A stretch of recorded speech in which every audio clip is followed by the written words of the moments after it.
Hello and welcome to the Spiritually Incorrect podcast with me, your host, Shiv Sengupta. For those of you who are not familiar with me, I'm the author of the Advaitaholics books, Sobering Insights for Spiritual Addicts, and a manifesto for spiritual anarchy, published by New Sarum Press. They're available through Amazon in Kindle and paperback formats, and you can find them by clicking the links in the description below.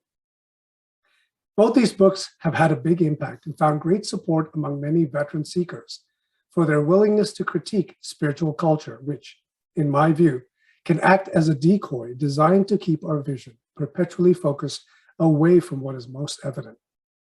Spirituality is a highly personal business. It is a person's unique relationship with reality. Yet the moment it is externalized and turned into a system of philosophy or thought, it ceases to be a personal affair. When it is made concrete for others to build a community and culture around, then the culture itself, rather than reality, gradually becomes the focal point. My writings have been controversial to say the least, with some calling them visionary, others calling them iconoclastic, and still others claiming they are anti-spiritual. But from my own perspective, I'm merely one person expressing an opinion. I don't claim to have some handle on the ultimate truth, and there are those who will resonate with my opinions and those who don't. However, my purpose with the Spiritually Incorrect podcast series is to connect and engage with other writers, thinkers, and spiritual teachers in this industry who don't necessarily fall into nor subscribe to the traditional guru stereotype. The idea is to explore some of the topics I cover in my books beyond the realm of my own opinions on the matter. So with that being said, I'd like to welcome my next guest, whom some of you will be familiar with. Her essays and mind ticklers are hilarious and to the point. And I must confess that every once in a while, I go creeping on her Facebook profile when I'm in need of a good laugh. So welcome, Judy Cohen. Thank you. So, Judy, you and I, this is our first time meeting face to face, I believe. I feel Yes. like I already know you. we've talked funny. quite a bit back and forth, right?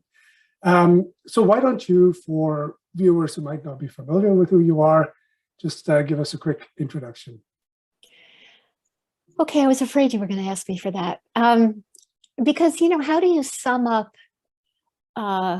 anything into a handful of words? I will say that while you were giving your introduction about yourself, I made a couple of notes because I got a kick out of a few things. And so I can relate to the idea of anarchy from a spiritual point of view. And I'm a non-traditionalist. I not only don't think, I'm pretty darn sure that I don't fit a whole lot of traditional boxes. I haven't studied the traditional stuff. I haven't been blessed by some hierarchy of designated approvers for a point of view. I've just had a life and come to see some things for myself. And I think possibly in some different ways, I have arrived at things in some different ways because the input for me was different. A while ago, I think it's Jody Radzik, and I hope I pronounce his last name right, the Guru Filiak, he had posted a little game on Twitter without saying a word, post a book that's had a lot of impact, and people were posting all these spiritual type books. And I posted a book called Drawing from the Right Side of the Brain, which was a formative book when I was much, much younger, using a different way of seeing and a different way of thinking to draw. And so the input that I've had has been different. And I think that has led me to conclusions that are not traditional when it comes to the spiritual world. One of the things that I have almost never done is answer the question when people ask me what my enlightenment experience was. I'm not telling. And partly because I don't see any value in talking about it.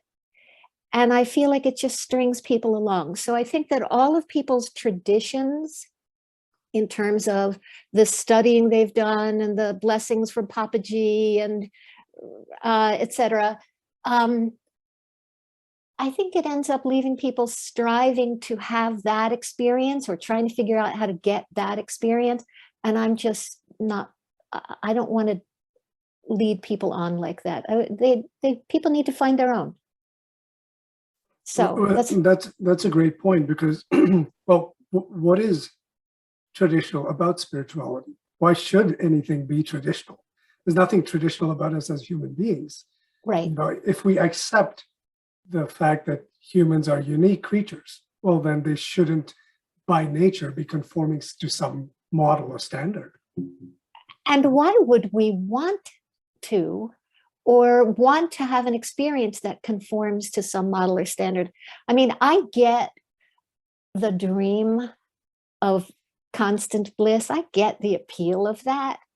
And I get how people can start running around trying to figure out how they can get it for themselves.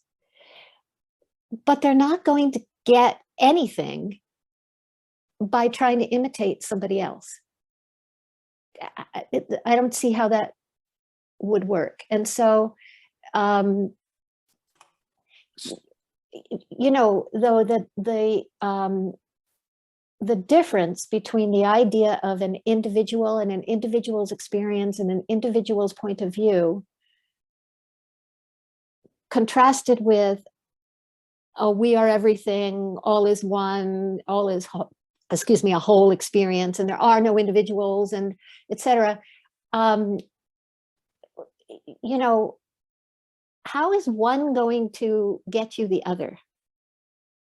If you try to, boy, I'm babbling a lot already. We just started. If you try to enter to this experience of no self and enlightenment, etc., by imitating or experiencing what somebody else has gone through, it's like you're skipping a step almost. It's like you're skipping the value of this point of view and this iteration of consciousness or existence. It's like saying, this is worth nothing. Let me have shivs. And I just don't think existence works that way. I think every single life form offers something. It's a snowflake. No other life can give us that or give anything else that. And so, yeah, obviously it's already obvious, I'm sure, that I'm not a traditionalist. I don't even see the value in it. So why do you think, in your opinion, so many people are then drawn to this? They begin, many people I know, myself included, you know, it begins with this impulse that comes often out of nowhere, or often out of your own experience of suffering and all of that, this desire to explore life further, or my own experience, my own mind, my own being further, begins very spontaneously. But then somewhere along the way, there's almost this pull to, okay, well, other people seem to have been on this path for longer than I have. Why not see what they're doing about it? And, oh, wait, this guy seems like he's got it all figured out. He's done this for 50 years. He's teaching courses. There's people flocking. He must know. He must know. So what is it then, do you feel, about people? They're so ready to sort of sell their own process short and flock to somebody who seems to have the answers. Well, I mean, obviously there are many answers to that, but I think I'm just laughing at you coughing a little because I've got the same thing going. It's so funny. Um, I think on some level, which is not, I'm not a big fan of that phrase, but I think on some level, we all feel that this is not what we are, and that this is inherently incomplete. And I think that we all feel, some more intensely than others, a pull, a yearning, a desire to be aware of or to connect with what we are. We don't have to connect with it. We're already connected with it. But I think there's a yearning to know it. And I think that that just pulls people, you know, we're all trying to get back to the garden. And I think that pull is strong. And so if there's a sense of incompleteness, which, my gosh, I mean, my daily work is working in sessions with people. And the idea that there's something wrong with me, I'm not enough, I'm not good enough, I'm not enough, some version of that is so pervasive. So people are feeling it. And if the idea is that you're not enough, which is true, this isn't enough. Of course we feel that. So if the idea is that I am incomplete and I'm not enough, I'm not good enough, I'm inadequate, I'm insufficient, etc., I'm going to want to be affixed or attached or connected with people that seem to have it. And even just the connecting with them is an attempt to get back to the garden, I think, if I'm making any sense. So no, you're making perfect sense. And so let me put you on the hot seat for a little bit here. Sure. And ask you then, what would you say is the difference between somebody going to a guru sitting on an ashram, you know, proposing to give them the answers of life, versus somebody coming to Judy and, you know, I'm trying to find myself? And what is Judy doing differently for this person than guru sitting in an ashram is?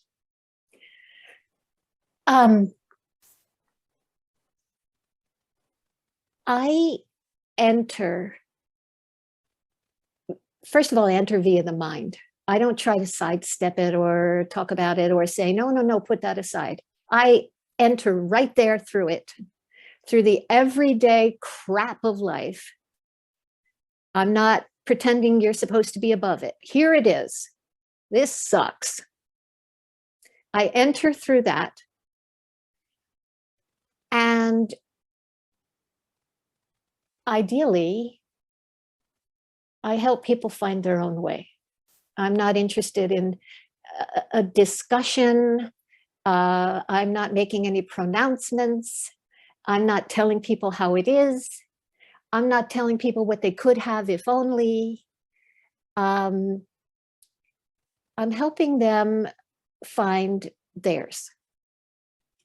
And so would it be safe to say it's more akin to something like a counseling or therapy session, as opposed to imparting of knowledge and teaching you what life is all about? It is certainly not the latter. Okay. I don't see it as a therapy session, although I think some people do, and I think it can look like that at first.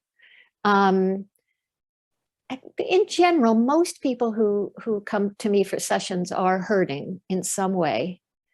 Even if the hurting is only, I'm not enlightened and I really want to be, it's still usually they want that because they're hurting.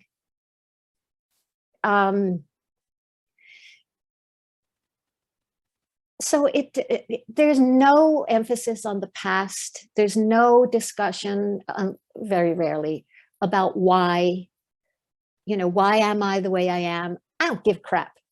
Here it is. Now what? Which I think therapy is very involved with. And, but it does look different from your average Joe satsang, where people are talking about the heaven you can enter if only you do the right things. It looks like talking about everyday life. And through that, it kind of works backwards. As the everyday begins to be seen for what it is, things open up for people by themselves. I don't do it for them. I don't think that can be done. I think that's one reason so many people are seeking for decades and never attaining, because I don't think you can come at it head on.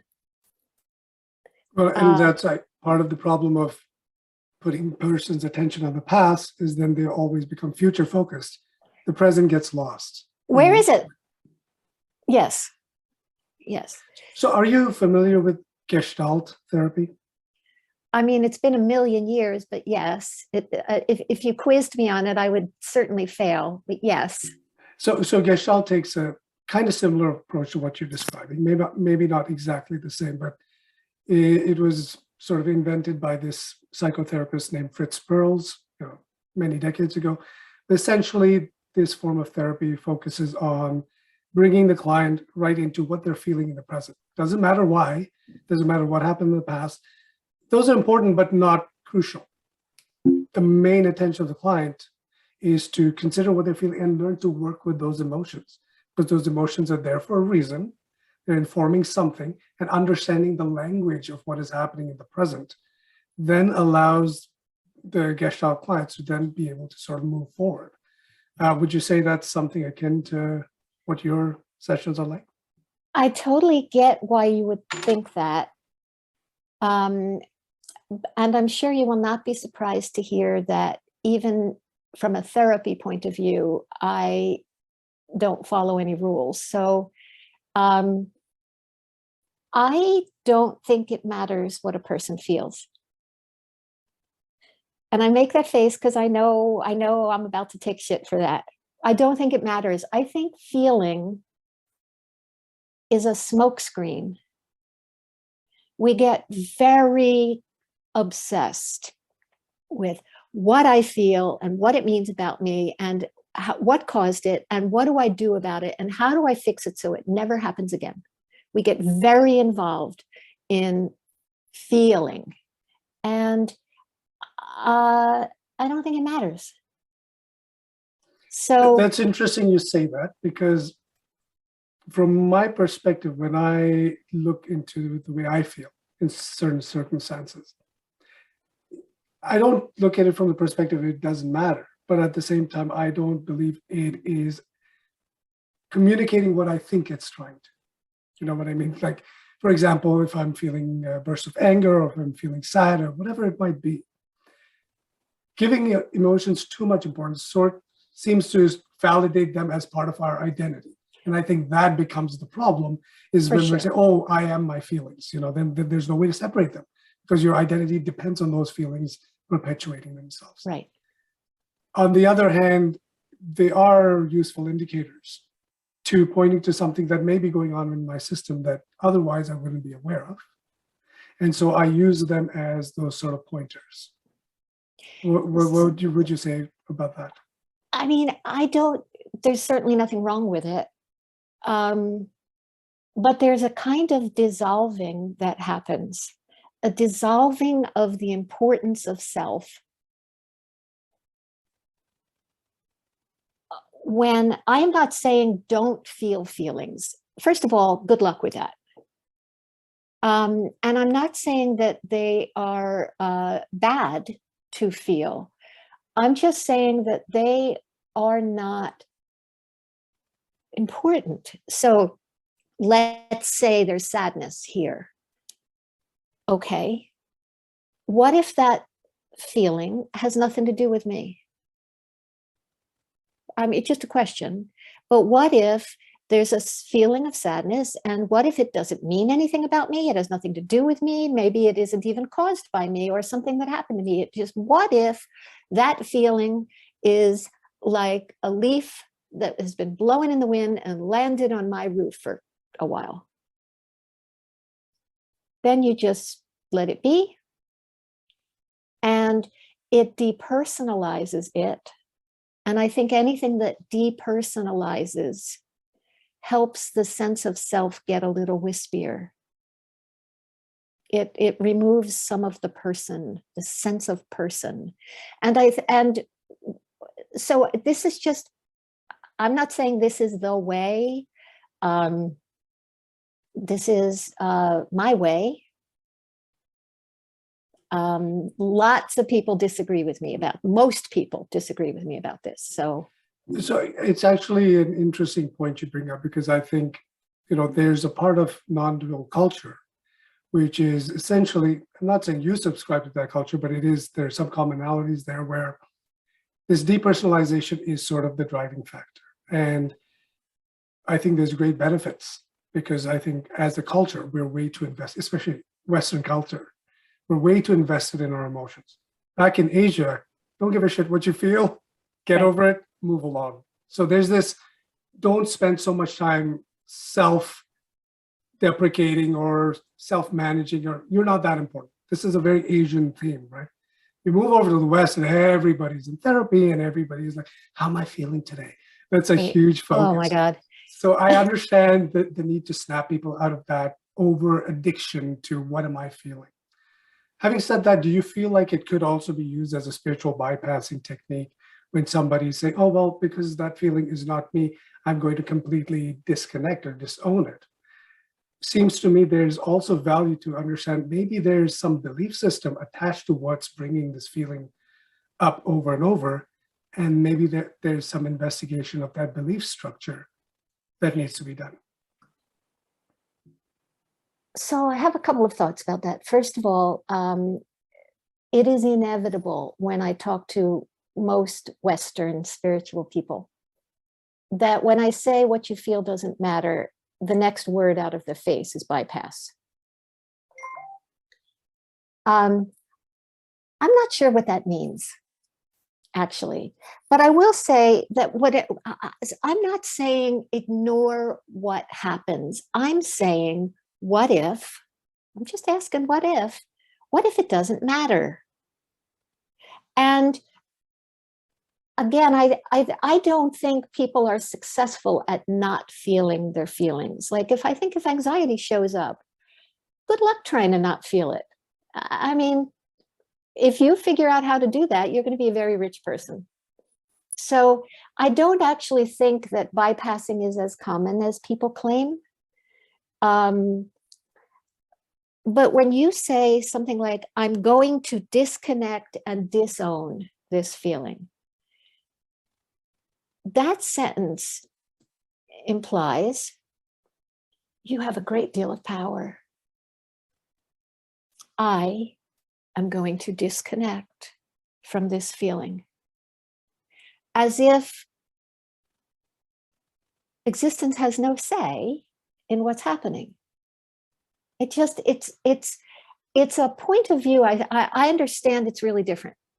And that I'm sure that you will have people listening to this later who are outraged by what I'm saying, no question. So just brace yourself, blame it all on me. But I don't think we have power over feeling, either to feel it or to disconnect from it or to bypass it in any way. I think feeling does what it wants. And so first of all, I'm really happy you're bringing up stuff that we can back and forth about, because that's the point of these podcasts, is not to just agree. From my perspective, it's not so much that I choose to bypass. It's more, is bypassing happening, and am I aware of it? So a lot of the disowning happens unconsciously. I actually don't think people can consciously choose to disown an emotion. They can try and they can meditate. It might work for little brief patches of time. But one of the ways we sort of deal with trauma, especially from a young age, is we're taught we sort of learn that if we compartmentalize, we can keep ourselves safe. So there's a natural disowning that's part of that human psychology. I just realized I was on mute. And that plays into some of the social biases, social prejudices that we see around us, with, whether they be racial biases or it might be gender biases, or it could be just biases of, I don't like certain kinds of work, or I don't want to engage with life in this way, is there's this learned pattern through life of when something's uncomfortable, is there a way around it? And if I learn there's a way around it and it gets easier that way, tend to take that way. And so bypassing just becomes, it's built into our mechanism. It's a survival strategy, right? The reason I asked, is that something we need to engage in, is because if we look at relationships and how people repeat certain patterns in relationship, it could be codependent patterns or violent patterns or whatever have you, it's usually a result of bypassing because they haven't really been able to hone in and see what is it that they're participating in. And when they become aware of that, then that awareness itself, rather than a choice to do so, but that awareness itself organically makes the pattern shift. I've seen that happen sort of in my life too. It's not like I can say, hey, as of tomorrow, I'm not going to lose my temper. But the more I become aware of the mechanism that's causing what are the triggers and all of that, over time, that organically begins to shift into a way that I'm not as reactive in similar scenarios. So just want to get your thoughts on that. Okay. By the way, I write down as you're talking because I have a brain like a sieve, and if I don't, it's gone forever. So just so you know what I'm doing here.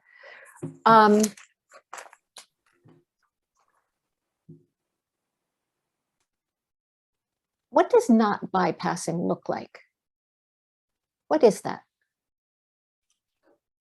So for me, it's always going to be a relative thing. There's no such thing as absolutely not bypassing. It's circumstance specific, right? For example, I could say, whereas before, maybe 20 years ago, if I'm in a conversation or argument with a significant other, there's a natural defense mechanism that automatically comes up the moment I'm hearing something I don't want to hear. Whereas now, there's a much more openness to be able to hear the other point of view, even if it's something that wouldn't sit well with me, or I might feel that is an unfair statement. In that relative sense, that would be not bypassing compared to what I was doing before, for example. And there's much more chance of resolution in the second scenario than there was in the first, where the pattern just keeps repeating itself with no sort of evolution. So I think that there are certain kinds of patterns and triggers and causes, etc., that become part of the snowflake that may never shift. And the question is, does it matter? If I think that these we can shift certain things in these everyday lives, but whatever it is that we really are, which is not Shiv and not Judy, that doesn't shift. And so it's not that I think there's anything wrong with trying to shift patterns in these human lives.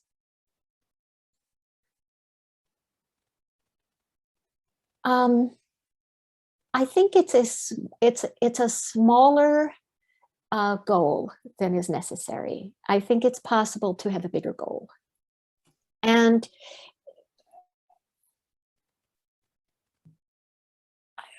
I will also say that from my experience, understanding or being aware of causation, what caused this trigger in me that I get mad at my honey rather than be able to listen, which is pretty much everybody's experience when you come up against disagreement. I mean, you only have to look at Twitter or the news, or I mean, who was I telling? These days, rage is so on the surface for so many people that sometimes when I scroll through social media or other, I am astonished by how many of people's back teeth I can see in the pictures. Like the mouths are open, and it's just everybody's in a fury. And all the discussions at big holidays about how they're going to be able to stand having their family members who disagree with them there. I think that the natural inclination when we come across somebody who disagrees with us is to either argue or run. We're going to hit the block button or we're going to yell.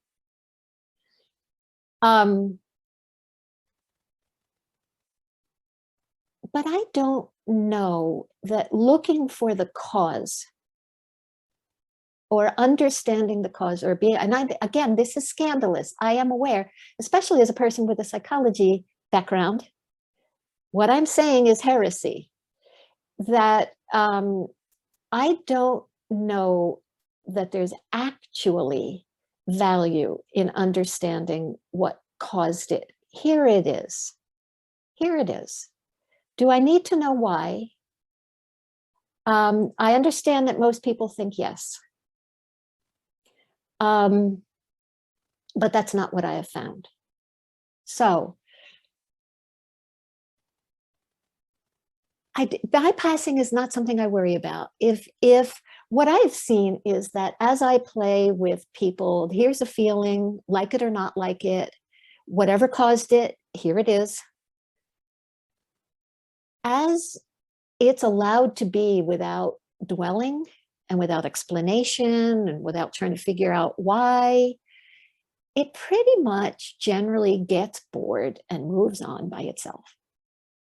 It just disappears. I know that just sounds outrageous. But I see this over and over and over and over and over.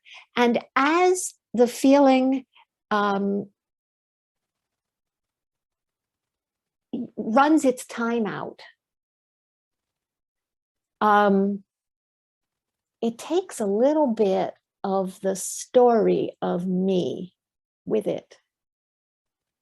And again, things shockingly where you, if you were my client, don't even quite know what just happened, but it takes a little bit of the Shiv story with it, and there's a lightness that ends up happening without ever understanding what caused the feeling. I am aware. I'm aware of how different this sounds. It actually doesn't sound that different for me personally, because this is exactly what my experience, when I've told the story to my readers many times, of me sitting on the balcony for 1 year, where I didn't allow myself to move from that seat. And I was going through all kinds of tumultuous emotions at the time. I was very sort of depressed. And I said, I'm going to sit here until I can't, right? And so from 5 to 11 p.m. every evening for a year, I sat on my balcony, no music, no books, no TV, nothing. You sit. And it wasn't like I was trying to psychoanalyze myself either. I was just allowing myself to feel those feelings, right?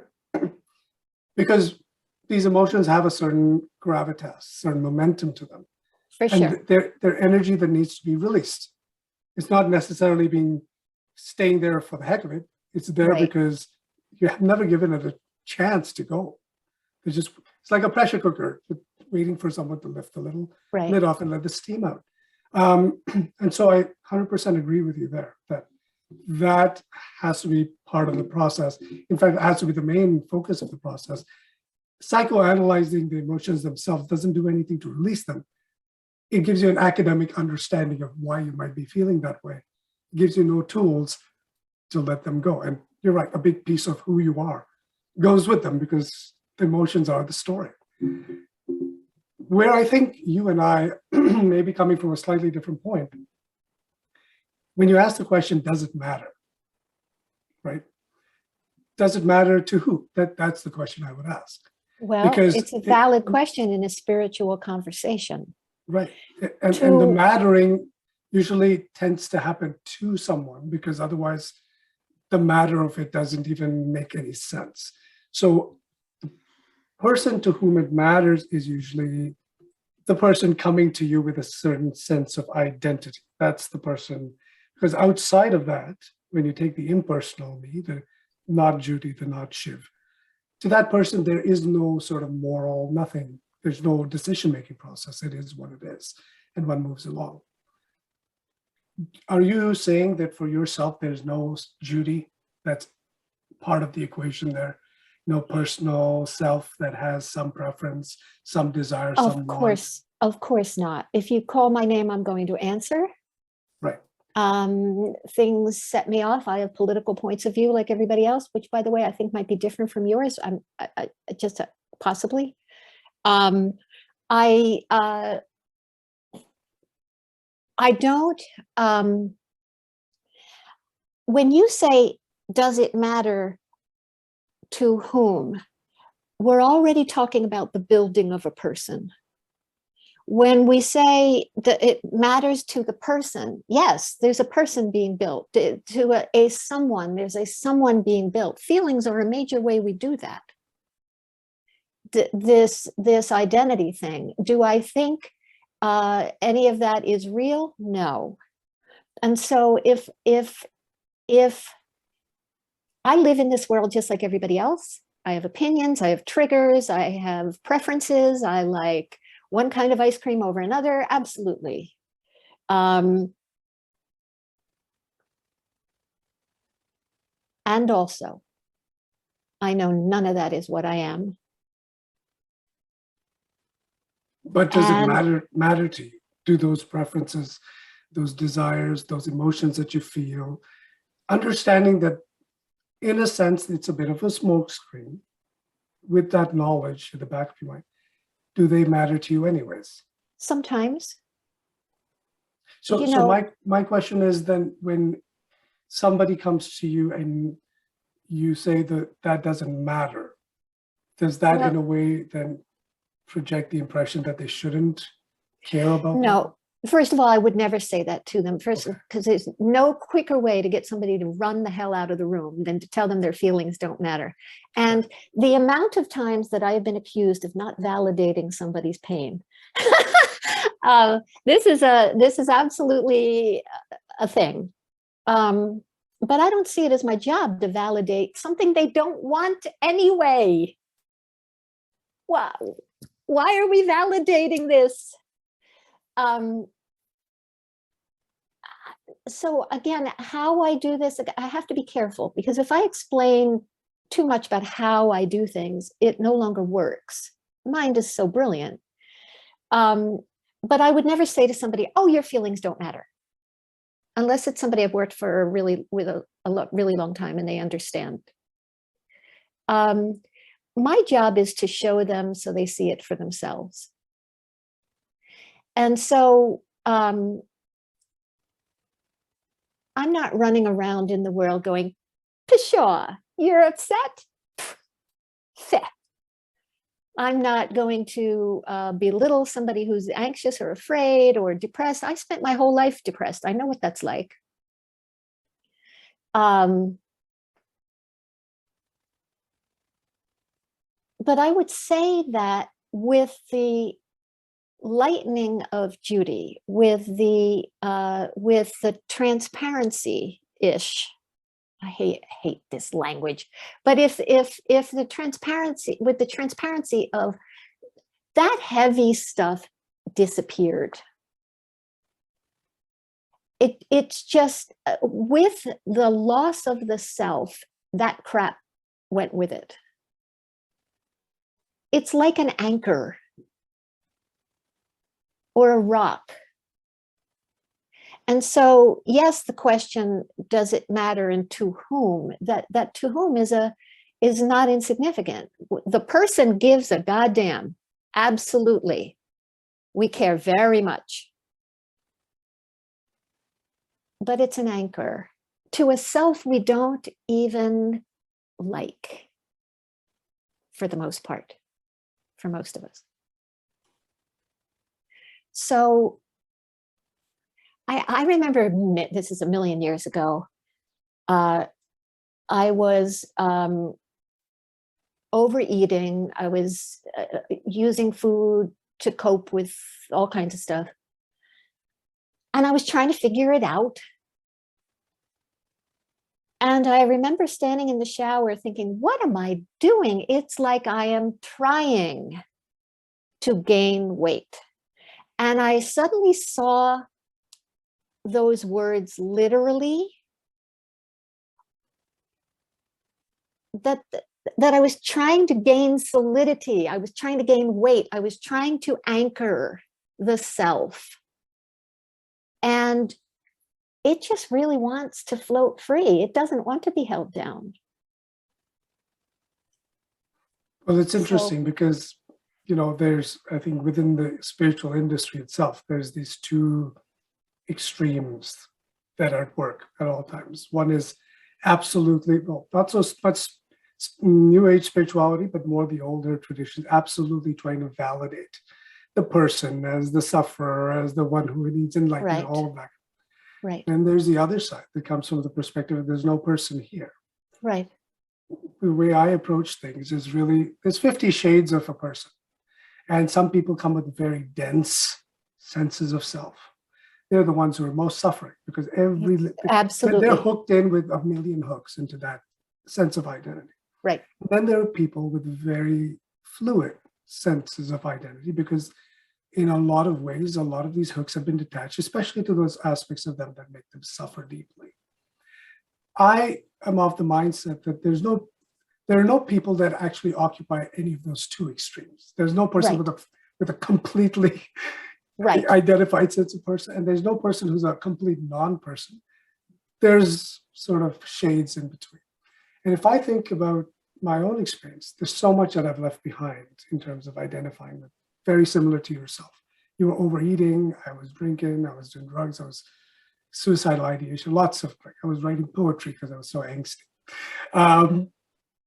But now there are parts of my life that I do, and I know they're not 100% real. I know my identity as a father is just a role I play, but I relish it. I enjoy it because I know this is that age where my kids are going to look up to me and they're like, Dad, you know everything. 4 years from now, my teenage daughter is going to be like, you're a loser. You don't understand anything. Right? That So shit's going to uncool. come. That fall from grace is going to happen.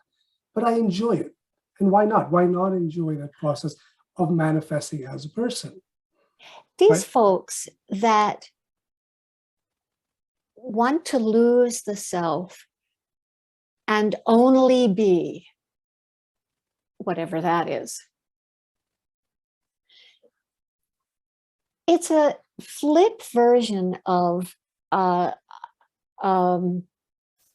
it's a narrow point of view. It's consciousness or existence or God or infinity or the universe or whatever we call it, source, awareness, whatever we name it.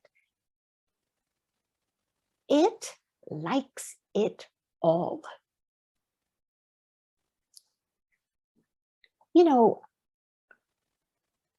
if you've ever had a pet that gave birth, that animal, I had a cat years ago that had kittens. You have to teach that mother cat to be a mother or to enjoy being a mother or to love her kittens, or she didn't have to sit around there thinking about, am I identifying as a mother? She just lived her little life. Why isn't that good enough for us? Why can't we be it all, have it all? Why can't we experience pain and laughter and boredom and itchiness? And why can't we relish parenthood the way the mother cat did? And also experience a little bit of what is not the mother cat, what is not the father. Why can't we be all of that? Why is it one or the other? And go ahead.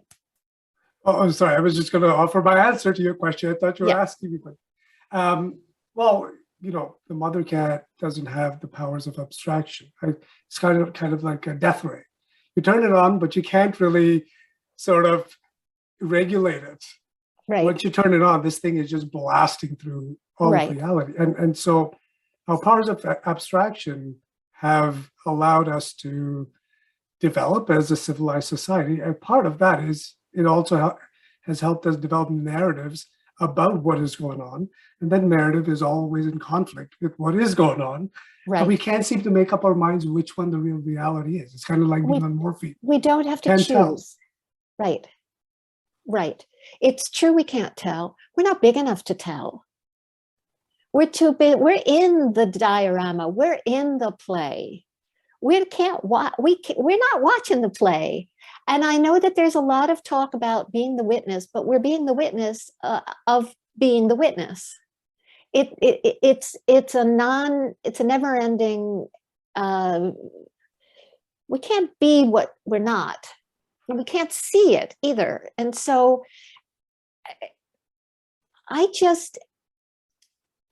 these folks that think they have to retreat to a cave in order to experience, to narrow their lives, as if consciousness doesn't include fatherhood also. That's just weird to me. It's not either or. And there's such a freedom in knowing both are possible simultaneously. You're muted still. Thanks for that. You're much better at this than I am. I can't figure out the mute button after 40 years of being alive on this planet. For me, there's a very simple benchmark that I use, which is if it's happening, that means it's meant to happen. And I can't fight it. I can't argue with reality. What I can do is develop my own strategies about what I can do next, but I can't argue with reality. And every strategy is going to be just that, a strategy, not the truth, not the best option. It's what this little piece of meat between my ears can come up with in this moment. And so that's what I will typically draw people's attention to is you can argue with me all you want, but you can't argue with this. Or you can try, but it's like bashing your head against a wall, right? Knock yourself out. Yeah. And many people will. Like the human endeavor is knocking yourself out. Right. When beating yourself up against reality. We started before the mic was on, before the recording was on, we were talking about that I just bought a house and that even though the house is now bought, I am still trying to figure out if I did the right thing and if it's the right house and maybe I made a mistake and etc. And so the mind is just very busy figuring things out. And meanwhile, action is taken, life proceeds, it does what it wants. And so I would just say, though, that when we do try and figure things out, we do think about things, and we do identify as Shiv and Judy, and this is what humans do. We make decisions, we try and understand causes, we try to navigate and manage feelings, yes. We try to get enlightened, we try to meditate and make our actions create enlightenment, fine. At the point that it hurts, we're believing a wrong story. At that point, there's too many anvils in the weight of the self. There's too much selfing happening. At the point that it hurts, it's not that there's anything wrong with hurting. It's not that hurting isn't also included in consciousness, in existence. It's all valued and valuable.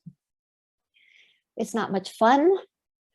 And if hurting is happening, there's selfing going on.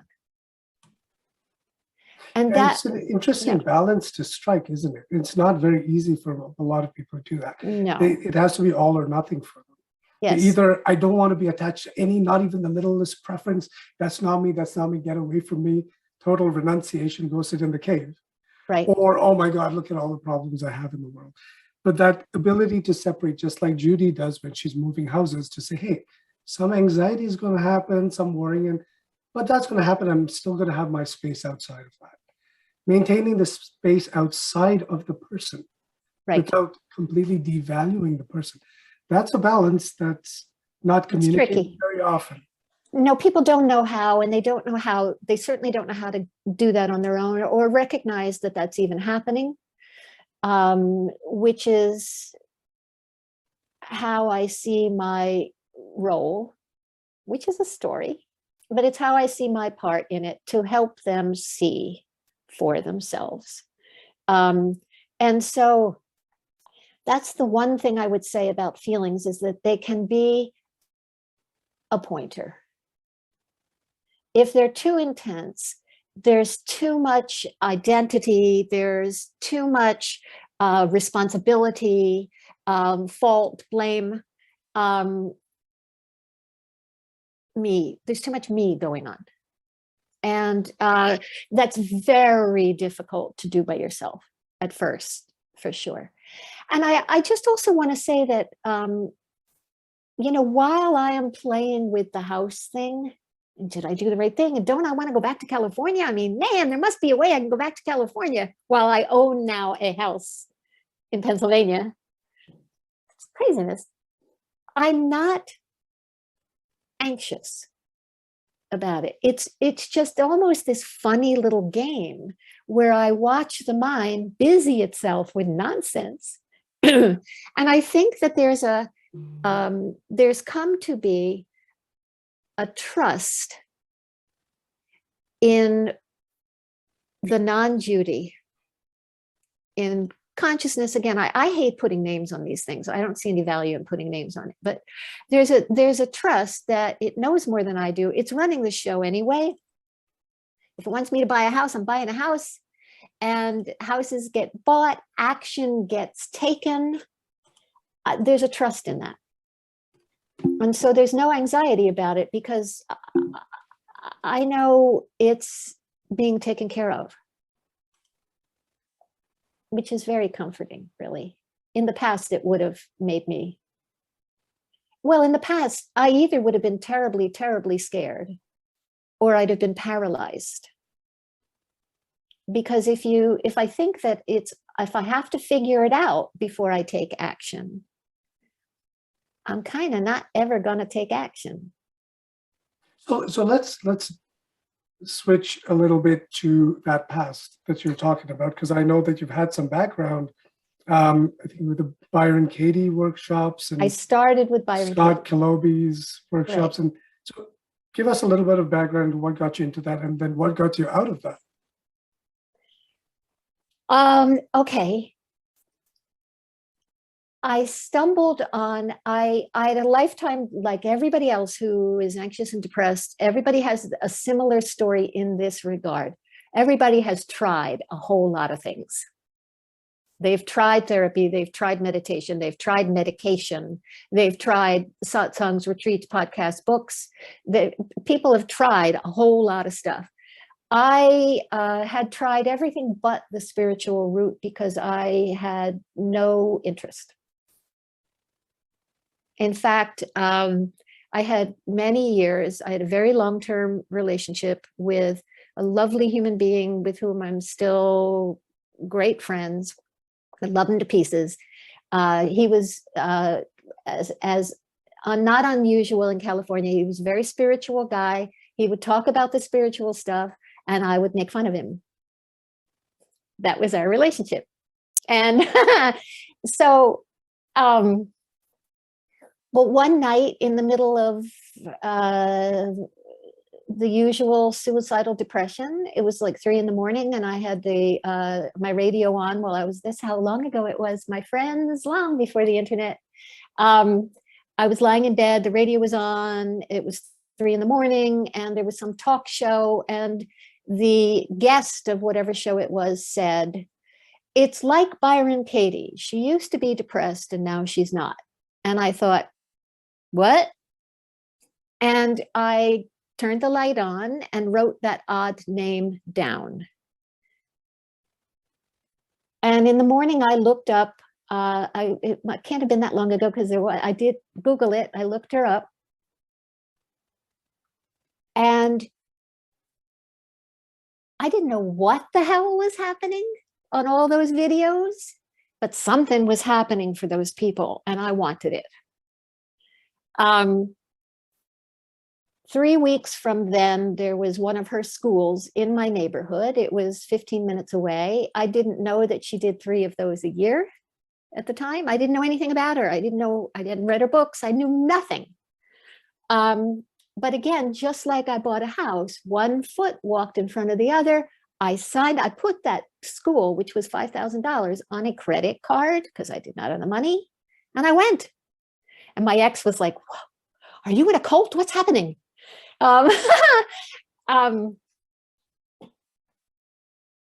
So for a long time, it worked for me. The Byron Katie approach worked for me. The plain English of it worked for me.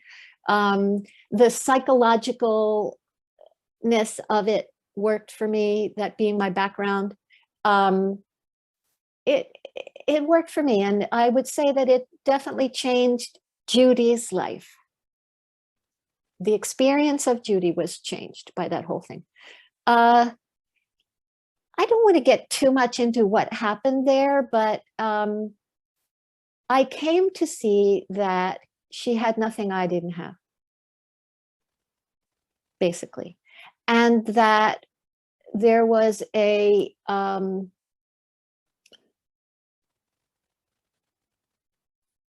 want to pick my words really carefully. There was an intentional attempt to make me think she did have something that I didn't have. And it was a very difficult time in my life to discover that she was just like the rest of us, and that she did believe her thoughts, and that I mean, I just couldn't. I plummeted so low, and I lost all my friends, and I lost my income because I was facilitating her stuff. That was what I was doing. My friends, when I say I lost them, I literally had more than one person say, "I'm afraid to be seen talking to you." That literally, like, that's the kind of culture where, you know, everybody was kissing ass and didn't want to be seen not kissing ass. Okay, so I was kind of in despair and felt that I needed some help. And so I ended up moving to Scott Killaby, and it was a similar realization at some point that there was nothing here I didn't already have. And that was the end of that. So that was both situations painful. The Byron Katie, terribly painful. By Scott, I had already had practice at this. And I'm not blaming either of them, but this was my experience of it. And both situations really set me free to find the Judy way. So both in their way, extremely liberating, as painful as they were. That's so interesting, because you hear of, you know, similar dynamic play out in Zen sanghas and Indian ashrams and these, you know, self-help type seminars. It's the same pattern. But the thing is, there is something of value being offered, because that's what brings people in, and you feel it initially. Yes. Otherwise you wouldn't be invested. Right. So, and you know what, you see the same dynamic in families. Even I've seen dynamics where parents will try to maintain that power over their children, right, well past the age of 30 and 40, where right, dad and mom still know better, and the kids never really mature past being a certain, you know. And it's that realization.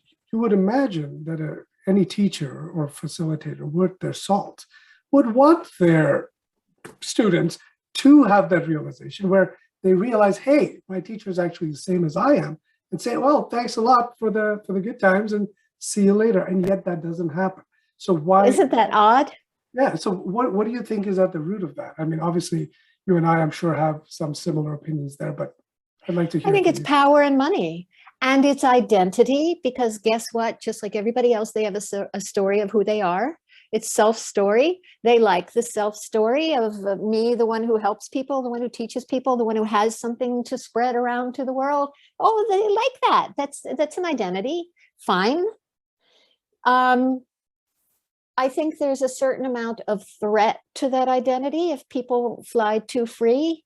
I remember being shocked at how many of her best people Byron Katie was losing at various times. And I thought, does she not see this? Does she not want to keep them? And to her credit, maybe she didn't. I don't know. I'm not in her head. Maybe there was a part of her that was like, okay, hit it. Here, little bird. Maybe. But you do have to wonder, it is a common story for people in the spiritual world to have a bitter, angry, painful story of how they left whatever teacher they followed. I can think of a few people that I don't know personally that I see on Facebook all the time. And there's always, whenever there's an opportunity for them to say, yeah, that's happened to me with that teacher, they burned me bad. And they're still angry all these years later, and they're still hurt all these years later. I don't know how much flying is going on there. Because after a while, carrying around that pain is a different kind of selfing. It's a different kind of identity story. I'm the one that was ripped off by, or fooled by, or, excuse my French, but fucked by XYZ. I think there are people still carrying those stories around. Not their fault, but there's still selfing going on. It is a contradiction to think that anyone can lose that sense of self via another person's anything. How does that work? And what I think is a particular irony in this case, I mean, we see these power and control hierarchies in every industry, but this is the industry in which they're advising you against the pitfalls of that. Right. That's their main job, is don't fall prey to this egotistical need to control your life. And that's all not true. That's not the real self. And yet that's exactly what is being facilitated. That's why it becomes so much more glaring in this case, in this industry, more than any others. But I think you're right, is some of that, the stories we hear coming out of that, there is also a culture of victimization that follows in that. And, I had my first podcast with Joan Tollefson, and, she has plenty of examples to the contrary of where, she herself left her teacher, Tony Packer, and was wished well by Tony, said, well, go forth and have a great life, kind of thing. So, it's great to hear stories. Yeah, it's great to hear stories like that. Like that is a bit of a, antidote for the cynicism I've cultivated over the years. But the fact remains, like, this industry has a terrible track record, a really bad rap when it comes to this kind of stuff. A couple of years ago, I was working with a client, who I think got a crush on me. I mean, he never said as much, but that's what it appeared. And he was trying to adore me. And all of the emails and all of the contact was adoring, and all of the wording was adoring. And he was trying to revere me, and he was trying to put me on a pedestal. And I wanted none of it. Don't put me up there. Then I have to stay there. Then I have to figure out how to, no, I'm not interested. And when I told him this, it was shocking, only because all these teachers should be saying that. Don't idealize me. Don't turn me into something I'm not. Don't make me into a story. No. Who does that serve? Nobody. And to me, it ought to be a common conversation that Mooji says, don't kiss my feet. Why doesn't Mooji say, I love you, that's lovely that you want to kiss my feet. Don't kiss my feet. Why doesn't Mooji say that? Maybe his feet just really need to be kissed every day. I'm not sure what his motivation there is. I mean, but you know what I'm saying? It's like, Yes, absolutely. why allow this? Who does it serve? Well, and that's where, I come back to, I don't know if it's a conscious choice being made. In some cases, they're pure con artists who Right. that's what drives them. I'd love to con people. Great. I don't think that's the majority. I think the majority are actually people with deep-seated inferiority complexes that then need that stuff projected upon themselves. It becomes like a self-fulfilling prophecy. Right. They're not able They to, love me. yeah, they're Yeah. not able to react like Judy does or as Shiv does to that kind of attention. I mean, that gives me the heebie-jeebies, to be honest with Yeah, you. I me had too. this one lady stalking me for the longest time. She would send me donations to my PayPal of hundreds of dollars, and I literally would return them Right. one after the other. Right. Like, I don't want your money. The moment I Right. take your money, I'm validating this is okay. I do not want your money. But in order to react like that, you need to be psychologically already somewhat secure in yourself to not want that adoration. And I feel Right. like some of And these not to people feed crave on it. Yeah. Yes. And I mean, you and I first, I think, started talking about or in relation to somebody that we both perceived as needing that a lot, needing the constant, aren't you wonderful stuff. And they're human too. I get it. I just see it as a contradiction to the spiritual message. I see it as a conflict in the sense that, yes, on the one hand, they're saying, this is not what you are, and this is not what I am. And, at the same time, tell me you love me. I don't want to be a part of that. And I don't know that it serves anybody, not the person being loved and not the person doing the loving. So yeah, it's a kooky. I think it was you. I'm pretty sure it was you, Shiv, who wrote a while back about how you were invited to be at, I think it was Sand, maybe, and you were on a panel. And you stop me if this wasn't you. I don't know. It all blends in my head. Yes, it was at San. I wasn't on a panel. I was invited to speak, sort of like a Okay. solo. Yeah. So at some point there was a conversation. Again, if I mangle this, I apologize. This is how this story is stuck in my head. And at some point you were having a conversation with these other folks who were either on panels or speaking or whatever, and they were talking about the circuit. Was that you? They were Yes. talking about the spiritual circuit. Well, I was like, there's a spiritual circuit. What's that And about? that's exactly what it is. It is a circuit. There are events that people go to. They all get invited to the same events, the same seminars. It's a trade show, like any industry. And it has to be, otherwise it could not generate the kind of revenue it does. That's So you in the need end. that business model to be set up. And I have no problem with that if that's what they called it from the get-go. Yes. But as I make the point in my writings is, a teacher needs to care about turnover. If their students are really learning the lesson, they should be flying out of the door as fast as they come in. Absolutely. But in a business model, you have consumers, and consumers you want to keep. You don't want them to leave. Right. So which is it? Are you teaching or are you making people consume? They're two different things. Right. And trade show is a great expression. It's an honest expression, and it includes the word show. And it's, let's call it what it is. This is an act. This is a show. I don't mean by that it's, evilly conniving. I know there are some, but I agree with you. I don't think that most of them are, who can I rob today? I don't think that's what's happening. But the show, let's call it what it is. We are all pretending here. Whether you are a ditch digger or a panelist at Sand, it's a show.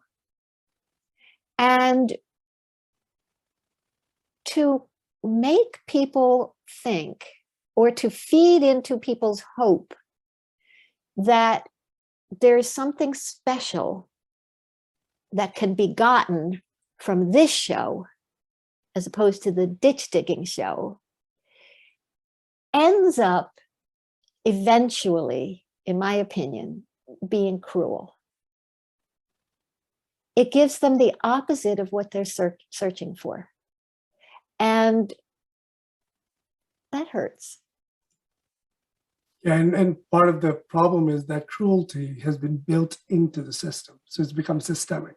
So no one person is willing to take responsibility because it's kind of like, well, that's what everybody does. And that's the lineage. And isn't that what we're supposed to do? And right. We're all playing this part and that's just our job. But it takes a certain amount of awareness to see, hold on a second, just because they've been doing this for centuries doesn't mean it's right. Right. and or then, helpful. Well, helpful. At the end of the day, if this is really about, increasing a person's understanding or awareness or whatever it is, or liberating them, whatever it is you're selling them. If it's clear to you that that's not what's happening, isn't it time to get a little bit honest with yourself? Time to check yourself, not them. Right, yourself. Because so often, I knew that's what you meant. It's so often I've seen these teachers blame the student, blame the client. They're resisting, the teacher will say. Dude, that may be, but first of all, existence includes resistance too. And second of all, whose job is it to help them get past that? It's not theirs. They don't know how. What are you teaching them if you can't get them past that? So, I mean, it's a myth-filled, convoluted, self-serving show. And I like entertainment as much as the next guy, but people hinge their whole lives on these things, and it becomes painful after a while. And they wonder what's wrong. Again, it's just one more reason to believe there's something wrong with themselves, that other people are getting it and they're not.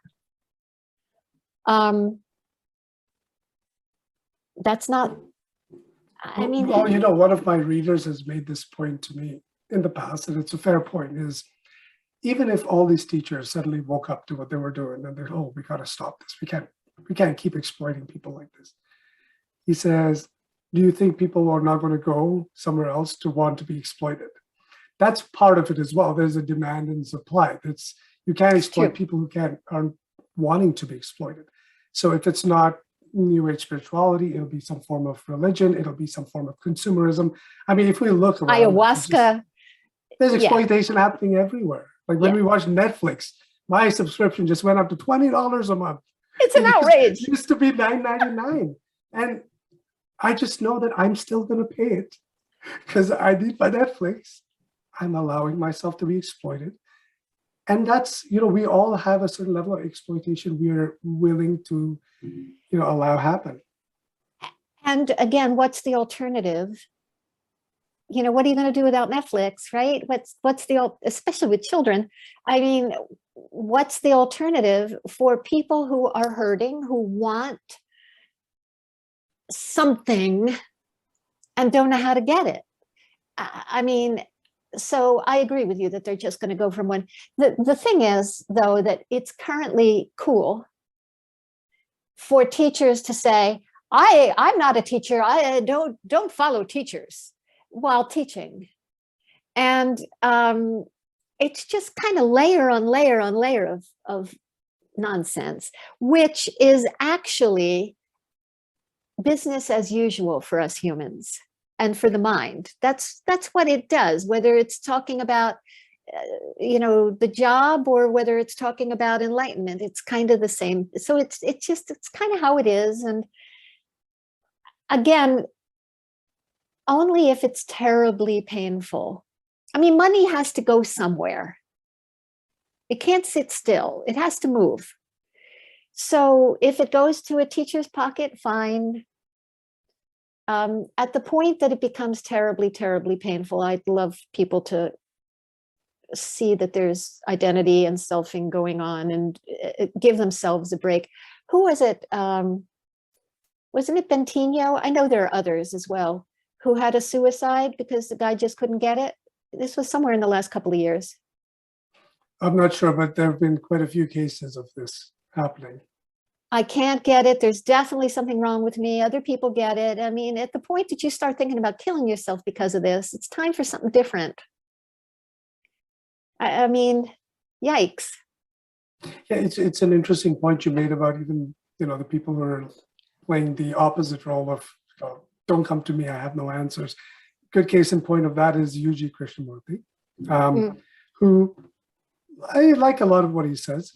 Like a lot of people have wisdom to offer that makes sense, but it doesn't really go very much beyond that for me. Like, oh, these are nice words, something to ponder. That's about it. That's all they can be, though. Yeah, and whereas a guy like Yuji, who plays the total anti-guru, was still surrounded by people day in and day out, and people will still read his books and call him the real deal, as if there's such a thing as a real deal. Exactly. Right? And this is my thing is, when I talk to people, and I don't talk in any capacity of advising, it's more sort of a back and forth interaction. It's the only real deal here is what's going on around. And even that is questionable, but it's as much as you're going to be able to grasp with reality. That's the real deal. Person, no, you have no way of gauging. Right. So no human is the real deal. No story is the real deal. No offering is the real deal. No myth of something unattainable attainable is the real deal. We love our stories and we love our dreams, and there's nothing wrong with them. We pay money to Netflix for stories. We like it. Let's just call it what it is. It's a show. We are enjoying it. At the point that it hurts, and it's not necessary to do something else, but it might be kinder. Well, the beauty of Netflix is the willing suspension of disbelief. We are willingly saying, for the next 2 hours, I'm going to believe whatever crap comes up on the screen, and I'm going to thoroughly enjoy the process of it. If we could approach spirituality in the same way, no problems. Right. But we're not suspending disbelief. We're actually believing, and that's we're buying in. You're absolutely right, and that's the cruelty of it. Because while they're telling you to don't believe, you're believing. And what's the alternative? The only alternative is to be honest. It's a show. We like shows, and that's all. Willing suspension of disbelief. I mean, I love it. We give them our money to read a book, to read fiction, to watch a movie, to see a play. We love it. Let's call it what it is. So there is no real deal. I think I've written a tickler or two about that, probably several. And as usual, pissed people off. It's very funny. Every week I write my tickler. I do it every week. I've been doing it for, I want to say 6 years now. I think it's since 2016. 2016, I mean. So there's a lot of them. And I can always tell when I've touched a little bit of heresy, because the unsubscribes go up that week. So people in their fury, fuck this bitch, unsubscribe. And that's one of the things that irritates people, this idea that this is a show, and so is spirituality, and fine until it hurts. Look, I have this word that I call it enlightenment, kind of like, and it's enlightenment entertainment. That's what it is. I like that. And the best you can get out of that industry is some perspectives by which you can approach situations differently. Try it out. Read a bit of Epictetus. See if what he says works out. If it works out, great. Doesn't work out, move on. Figure something else out for yourself. But this idea of the real deal, exactly what you said. Most people can't deal with the idea that there may not be a real deal. I know it's puts too much burden of responsibility on themselves. It's myth busting, and it's terrifying. Because if that's the case, then what? Then what That is the means question? that, right? Then what? Then I have to live with this as it is? Oh, hell. I don't like this as it is. This sucks. So, I mean, it's all designed to avoid the present, change the present. I mean, even just the concept of transformation. How does what is transform? Only the person can do that. What is doesn't transform. It is what it is. It stays what it is. So it's just myth laden and crazy making, honestly, in so many ways. And the fun of it, if you can see the lightness of it, if you can laugh at it, if you can enjoy the show, great. If you can enjoy the tears and the fear, I mean, people pay money to get scared out of their wits at amusement parks. Great, be scared. That's what I mean by enjoy it. I don't mean never be scared. But and it's not even that there's anything wrong with suicide. My personal preference is that nobody runs off and kills himself because they haven't attained some enlightened dream. That's just me. Yeah, I mean, there's a very, very small minority of people that commit suicide for rational reasons. It's typically some misunderstanding. And that's the tragedy of it, is not the act itself, but the motivation driving that act is typically something that was a huge misunderstanding.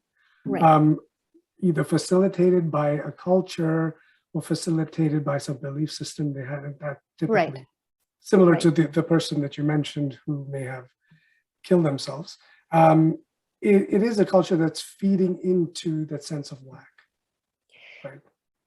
Ironically, isn't that wild when you really think about it? That it feeds into a sense of lack while telling you there is none? You know? Yeah, it's crazy making. And I think that's part of how it keeps people hooked. Because the mind loves sorting this stuff out. And there's never an end to sorting it out. I mean, that was one of the things that I came to see as I was lucky enough to have been disillusioned with Byron Katie and Scott Killaby. I consider that a blessing in my life. That there's never an end to inquiry. There's always another thought.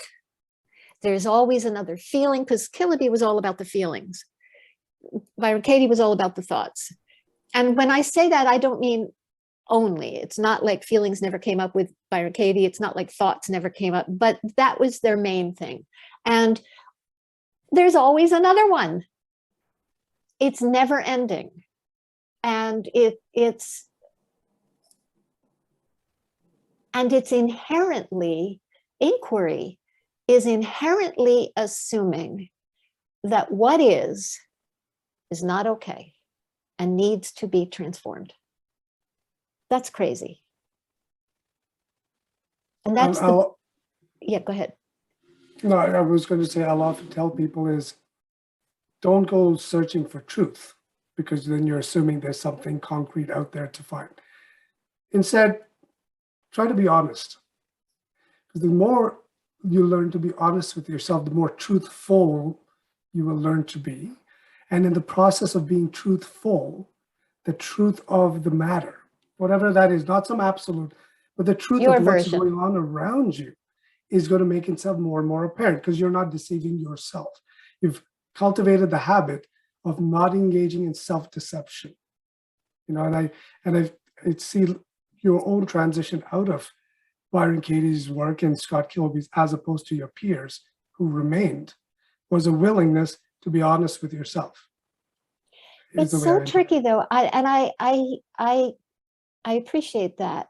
It does get tricky though, because I thought, for instance, that I had been honest with myself my whole life, but my version of honest with myself, and it wasn't unusual, is what did I do wrong? Let's fess up. Let's admit what a screw up I am, what a terrible person I am. Don't run from this, Judy. Let's face it. You're bad. That was my version of honesty. And maybe that version of honesty was appropriate to that version of Judy. And maybe it was what I knew. Evolves, right? I mean, Yeah. Could that version of Judy have done it differently? Absolutely not. I mean, it's like buying a house in Pennsylvania. I had nothing to say about it. It's just, yeah. So that was the snowflake.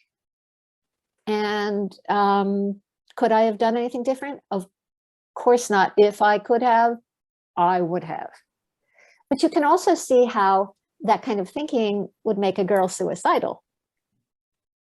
You know, if I'm inherently bad and I think that's being honest, well, then we got to kill this thing. What are we doing even letting it be? So it's very hard to get out of that stuff by yourself, because the mind is brilliant and it doesn't really want to. It likes this game. I mean, if I reflect back, I was in the very same position. Something wrong with me deeply. And that thing has to be gotten rid of. If that requires the physical form to go, then get rid of it. It's the logical fix. It is. And it's amazing how rational your own suicidal ideation can become after a point, to the point where it's like as obvious as this is a piece of, this is a red card, this is a blue card. Like, it's that obvious to you. The thing I realized reflecting back is, if I hadn't gone through that, I couldn't have come out of it. There's no way to circumvent that process. And it may just be some people manage to get out and some people don't. I'm not entirely sure. But is it preventable by any form of intervention or advice, in your opinion? Advice, no. I have found that sometimes, not all the time, but sometimes, it is possible to trick the mind. It needs to be tricked. If it isn't tricked, nothing intervenes. But it's possible to give the mind busy work, much like my stewing about if I bought the right house. That's busy work for the mind. It's very busy figuring this out. I'm perfectly happy to have it sit around trying to determine whether I should have bought a house with steps or not, considering that I have a bum foot, right? Fine. You go off and think about that. I think it's possible to trick the mind so that the grown-ups can talk. But it's sometimes astonishingly easy, and sometimes it's not. So would that be something akin to distracting the mind? Because if I reflect back again to my long period of depression, my family was constantly, oh, don't lie in bed, busy yourself with something, Right. That was their sort of solution. And I intuitively sense that if I do that, I'm just delaying the inevitable. I'm going to have to face up to whatever this is eventually. Here's the thing. I mean, everybody, even in this culture too, in the Western culture, it's people who are depressed or anxious get the same exact advice to this day. Get busy, get a project, get a hobby, exercise, eat right, get fresh air. That'll fix it. The thing is, you take your mind with you. You know, you go out for a run. Where do you think? You think you leave your mind at home in bed? No, it comes with you. And the whole time you're running, so is thought. So I don't mean that that you distract Shiv. I mean that you give thought something to think about. And while it's busy trying to solve some silly problem, like, do I buy a house with steps? it's possible, again, I'm being careful not to say too much, but it's possible for the whole house of cards to tumble when the mind is busy with a project. What you do with your body, are you out there running? Are you watching TV? Are you solving jigsaw puzzles? Irrelevant. Well, and that's actually very akin to the creative process. And I can see the paintings behind that. I'm assuming you have had some hand in creating. And part of the creative process in finding solutions is exactly that. As long as you're hyper-focused on a problem, there's no solution that's going to appear. The moment your mind is elsewhere, that's when the creative aspect of your brain can actually start gleaning what those solutions might be. And the self is no different. I think it's not coincidence that so many artists, writers, poets appear to have experienced what some of us would call enlightenment. It's not a coincidence. Somebody told me, I haven't read it or seen it yet, but somebody told me there's a book called Shakespeare the Advitan. Have you ever heard of that? Never have, but it sounds like Shakespeare is full of indications that he got it. All the world's a stage. And we, the players, right? He knew. Whitman, Rilke, so many writers and poets, because creative people, their mind thought is busy with a project. Do I want to use pink or purple here? Do I want to make a straight line or a round line? It's a project for the mind. And while that is happening, something else can paint. Something else can write. I talked at length about this a little bit with Walter Driscoll, somewhere in the last month or two, about how I know it looks like I'm the painter of all this stuff all over everywhere. It looks like I'm the one painting, but I am not the one painting. In fact, if it was up to Judy to paint, there'd be nothing on the walls. Because I, again, would be paralyzed. Sorry to interrupt you, but yeah, but. No, and you're absolutely right. I've said the same thing to my readers, because I've written something like 600 plus essays on my Advaitaholics page, and they'll ask, how can you keep writing like that? I can't even get, back at university, writing a 2,500 word essay was just the most excruciating thing to do. And I tell them, if I was writing it, probably wouldn't even written 50. But when I sit down, something takes over and I'm watching the process happen. I don't even know what I'm writing about. There's no plan. Totally with you. It's like a channeling experience almost. Well, it is. That, I mean, I have the same experience writing the Mind Tickler. I know it has my name on it, but I don't write them. I am being written. And that is absolutely clear. It's also really clear when Judy thinks she's writing it, because it sucks. So if anything gets written at all.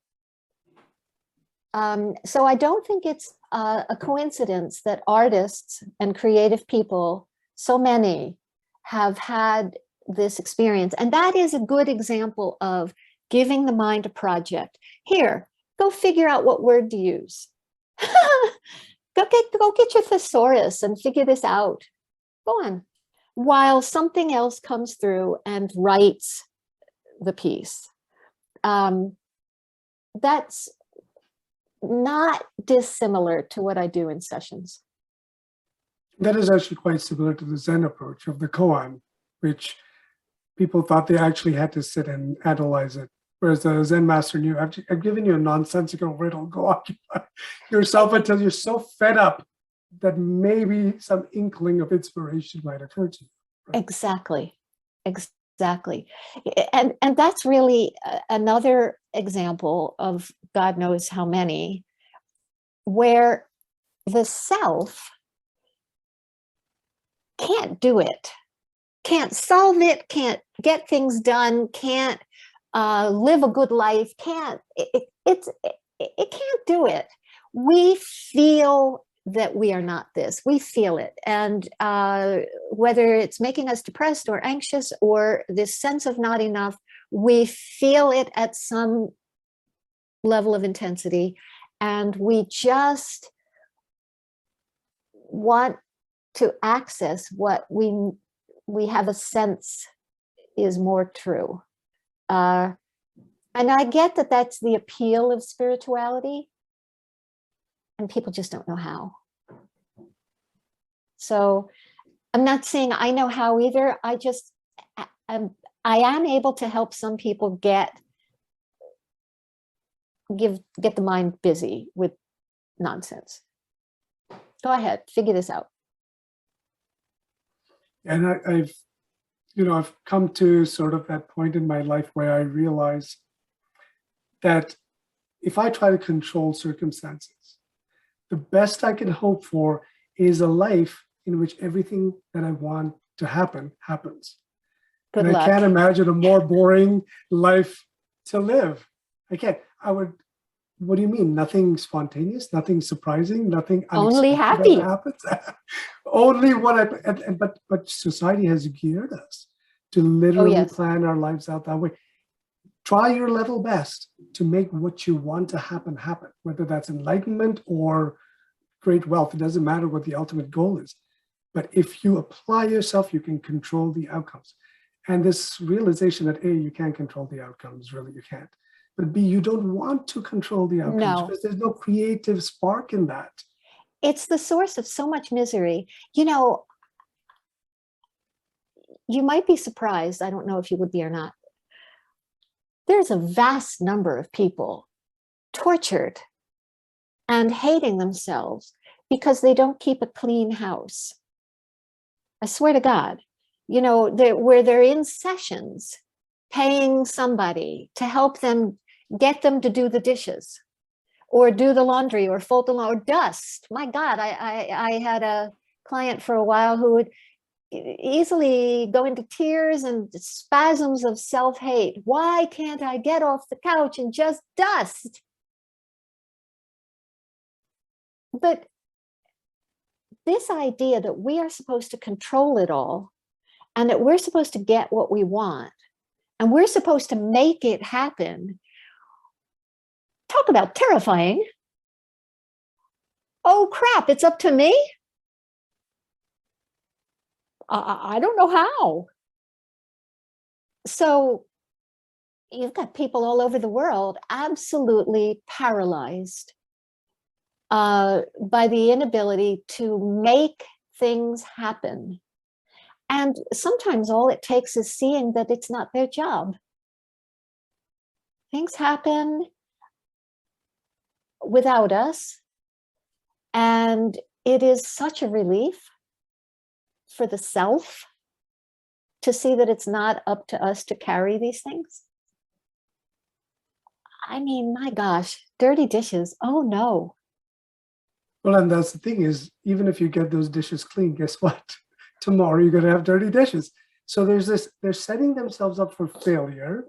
And pain. And then they feel like failures, obviously, because they've failed, because they're inevitably going to, no matter how efficient they are. It's literally like the story of Sisyphus pushing up that rock up the mountain. It's designed to come back down. And if you don't understand that, you're going to feel like you've let the ball drop. And it gets heavier and heavier until they can't move, until the self-hatred is strong and the blame and I mean, it's just the idea of responsibility and doership and fault. They're heavy. They're heavy. And they all feed the sense of self. I'm in charge of this. But it feels awful. So that's an example, I think, of where I would not dwell on what they feel like, because it just doesn't matter.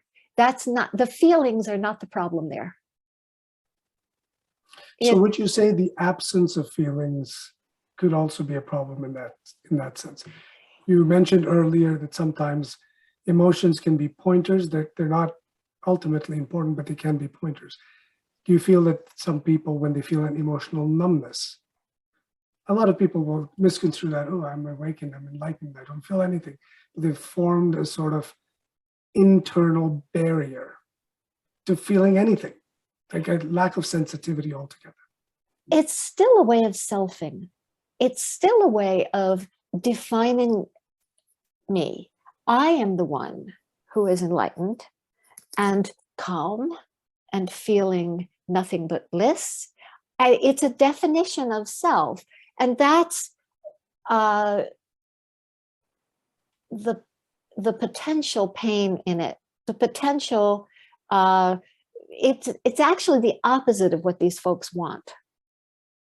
That numb feeling. I will say that it's far more common, at least for the people that come to me, that people have much more feeling than they want, than that people are numb. It's vastly more common. The people that experience themselves as numb, they don't like it as a rule.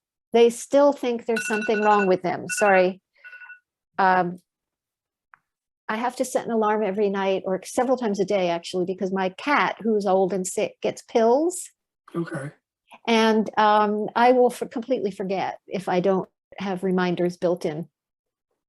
So that may go off again. Apologies.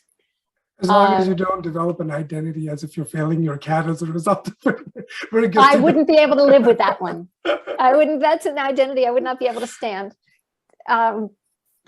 Anyway, I don't experience that people who feel numbness feel good about it, but it's just another way to define themselves as there's something wrong with me. It's just, I feel too much, there's something wrong with me. I don't feel enough, there's something wrong with me. They end up in the same place either way. And the self is defined, and the self draws, the self story of self, it draws focus, and we miss a hell of a lot. And there's something wrong with me is the problem, not the emotion, not the lack of emotion, but there's something wrong with me. You know, my daughter's got this bedtime storybook that we read sometimes. It's about a little girl named Tamia. And she says, my name is Tamia. And she talks to different creatures along the way, some that are huge and gigantic, some that are tiny and microscopic. And she keeps asking them, am I small? And depending on the size of this creature, they'll be like, what do you mean you're small? huge. You're gigantic. Or another one will be, you're microscopic. And so she goes through this whole process and she goes, hey, if I can be microscopic and gigantic at the same time, that means I'm everything, including just right. Including just right. I love that. I love that the words are right there. And I literally have goosebumps right now because I am hearing that as I am variable. Yes. I am variable based on context. This is a big deal to understand that, because then that sense of who I am is not stone-like. It's purely contextual.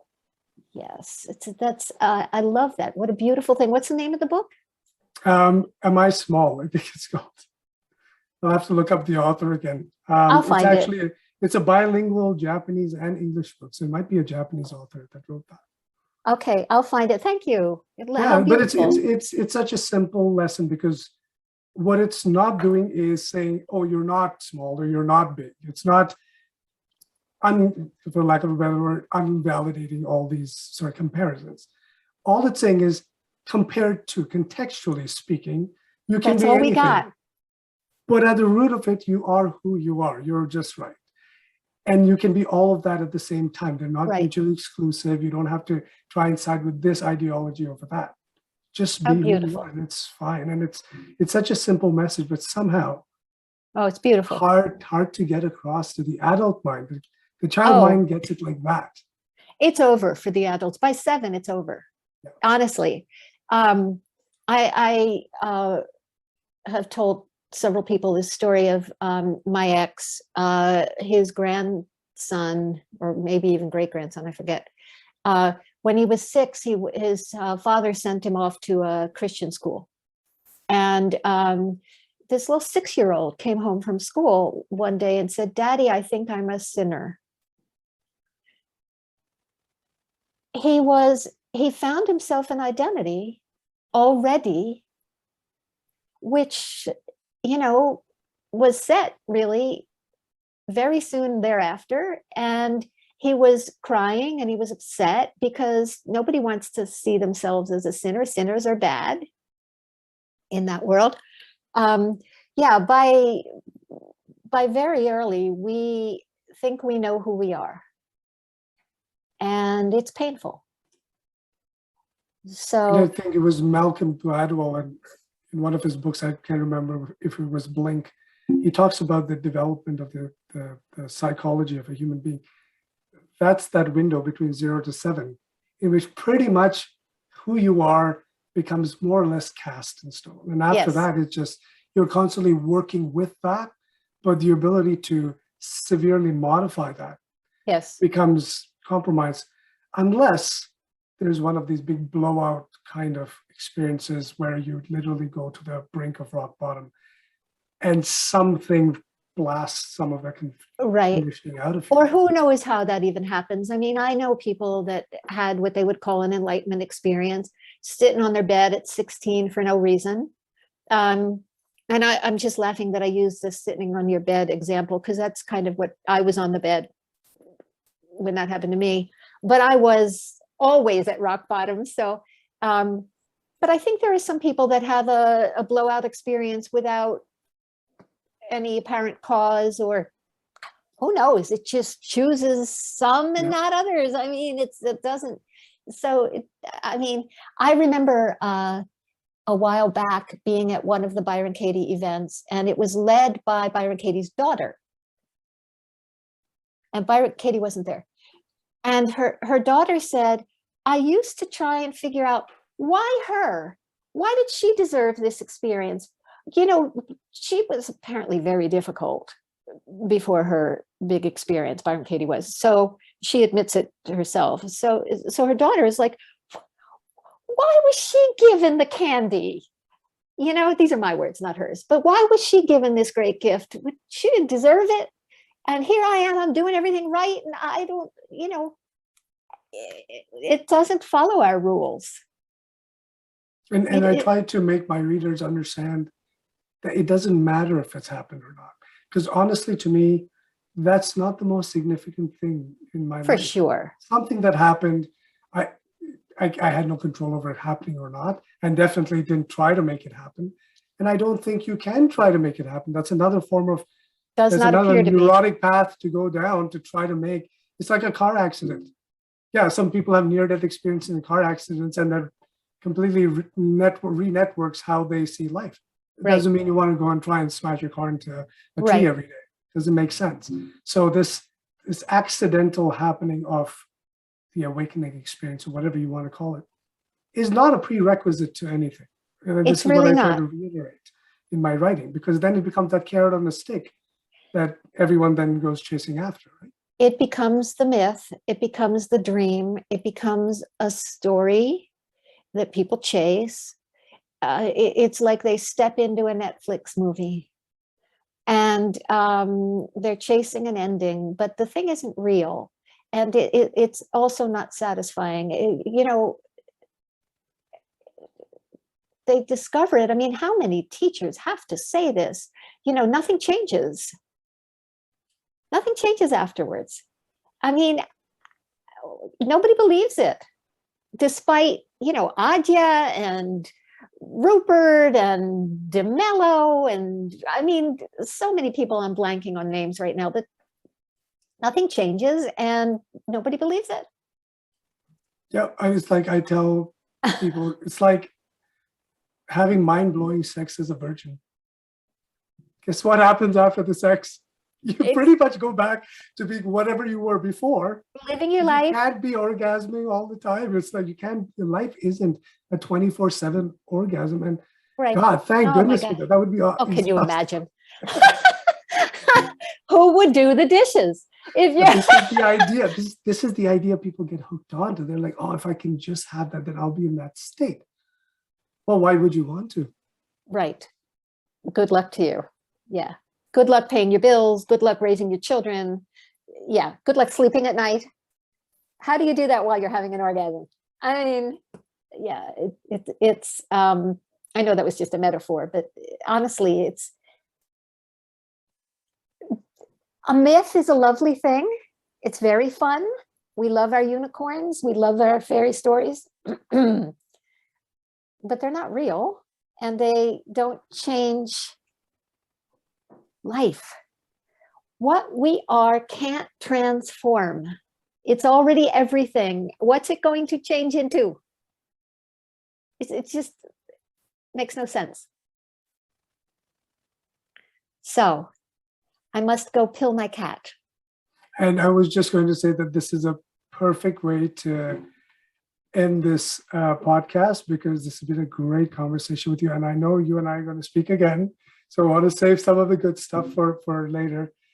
Just will let my viewers know that the next podcast is actually going to be a panel discussion with the three speakers we've had on here so far: Judy Cohen, Tom Thompson, and Joan Tolson. So very sort of excited and looking forward to the kind of conversation that come up from there, because I know all three of you bring something slightly different to the table.